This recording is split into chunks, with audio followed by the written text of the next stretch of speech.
US President Joe Biden has announced a series of measures to combat climate change. The executive actions include a massive investment in wind energy. It follows failed attempts to pass more ambitious measures through Congress.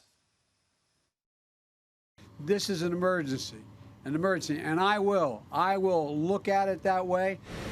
President Biden taking new steps today to address the climate crisis, turning to his executive authority after Congress stymied his far more ambitious plans to try to combat global warming. And I'll say it again loud and clear. As president, I'll use my executive powers to combat the climate crisis in the absence of congressional action. Standing beneath the blistering sun, the president stopped short of declaring a national climate emergency, for now at least, as he visited a Massachusetts plant that helps connect offshore wind farms to the power grid. The plant stands outside the town of Somerset, once the largest coal-powered electricity plant in the Northeast, but now makes power cables essential to capturing the wind energy. I've been saying this for 3 years. I think jobs. Climate change, I think jobs.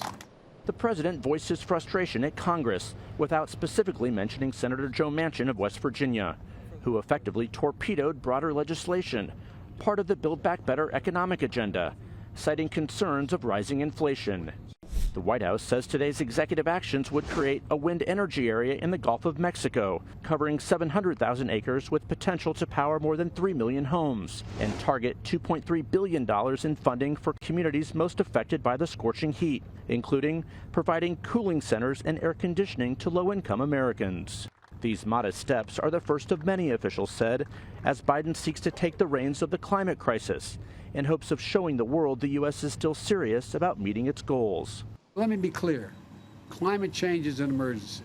And in the coming weeks, I'm going to use the power I have as president to turn these words into formal, official government actions through the appropriate proclamations, executive orders, and regulatory power that a president possesses.